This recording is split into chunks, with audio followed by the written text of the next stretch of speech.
एक गांव में दो भाई रहते थे, रमन और कमल। रमन बड़ा भाई था, अमीर और घमंडी।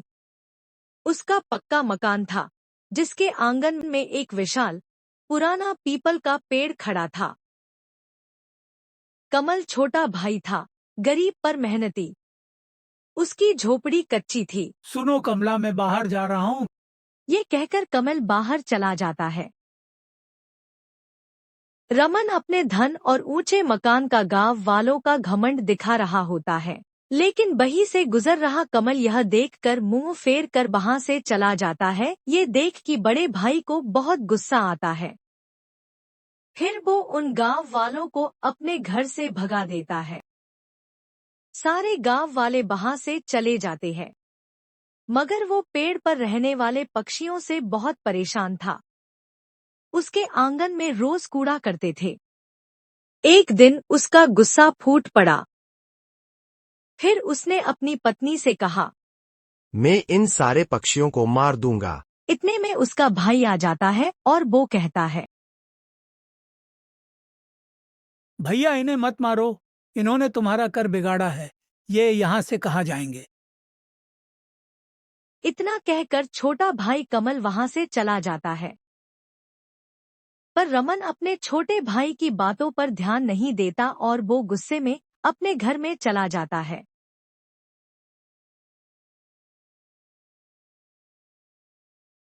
अगले दिन रमन पेड़ पर बैठे पक्षियों को पत्थरों से मारने लगता है।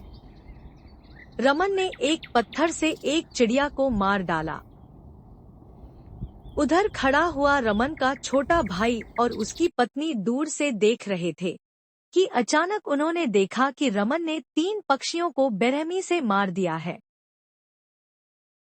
उधर रमन की पत्नी घबराती हुई रमन के पास आई और बोली, सुनिए जी, हमारी 3 गाय अचानक से मर गई है। तुम ये क्या कह रही हो? ऐसा कैसे हो सकता है? फिर रमन अपनी पत्नी के साथ वहां से चला जाता है और वहां जाकर क्या देखता है कि उसकी 3 गाय जमीन पर मरी पड़ी है और कहता है कि अरे नहीं, ये क्या हो गया? मैं तो बर्बाद हो गया, अब मेरा क्या होगा? फिर रमन की पत्नी ने कहा, सुनिए जी, ये किसने किया होगा। इतने में कुछ गांव वाले वहां आ जाते हैं और रमन से कहते हैं। उनमें से एक आदमी बोला, रमन भाई चिंता ना करे, फिर दूसरा आदमी कहता है, जो होता है अच्छे के लिए होता है। इतना कहकर गांव वाले वहां से चले जाते हैं। फिर रमन की पत्नी रमन से कहती है, चलिए जी घर चलो, रात होने वाली है। रमन भी उदास मन से कहता है, चलो फिर घर चलते हैं। फिर दोनों वहां से चले जाते हैं।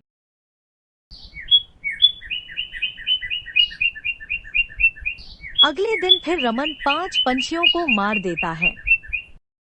इसके बाद रमन के खेत में काम कर रहे 5 मजदूरों की अचानक से तबीयत खराब होने लगती है और वो सारे के सारे मजदूर एक एक करके मर जाते हैं। जल्दी ही ये बात पूरे गांव में आग की तरह फैल जाती है। गांव में डर का माहौल बन जाता है। फिर अचानक से पूरे गांव में भगदड़ शुरू हो जाती है। लोग इधर उधर भागने लगते हैं। फिर गांव की एक पंचायत में सभी गांव वाले जमा होते हैं और सरपंच से कहते हैं, सरपंच जी, ये हमारे गांव में क्या हो रहा है। फिर दूसरा आदमी कहता है, ये अचानक हमारे गांव को किसकी नजर लग गई। इतना सुनकर बराबर में खड़ी महिला बोल पड़ती है, सरपंच जी, गांव के 5 आदमी एक साथ कैसे मर सकते हैं? अब आप ही कुछ कीजिए। इतना सुनकर सरपंच कहते हैं, सुनो सभी सुनो, ये जो गांव में मौतें हो रही है, हम सभी मिलकर इसका पता लगाएंगे। इतना सुनकर सभी गांव वाले अपने अपने घर को जाने लगते हैं। रात को सोते हुए कमल सपना देखता है। सपने में कमल ने देखा कि वो उस पेड़ के सामने खड़ा हुआ है।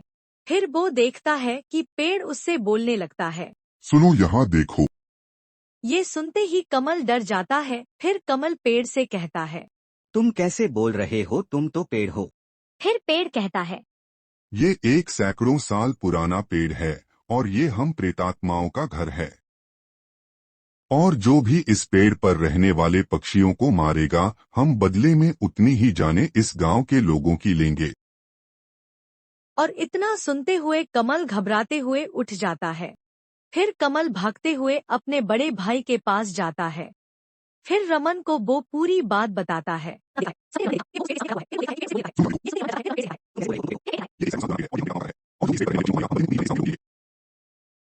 फिर कमल का भाई गुस्से में कहता है, तू गरीबी में पागल हो गया है।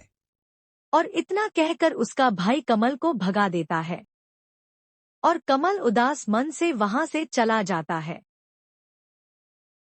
पूरा दिन उछल कूद करता रहता, ये सब उसका भाई दूर से देखता रहता। ये मौत का सिलसिला चलते चलते 1 महीना बीत जाता है और ऐसे ही चलते फिरते लोग मरने लगते हैं।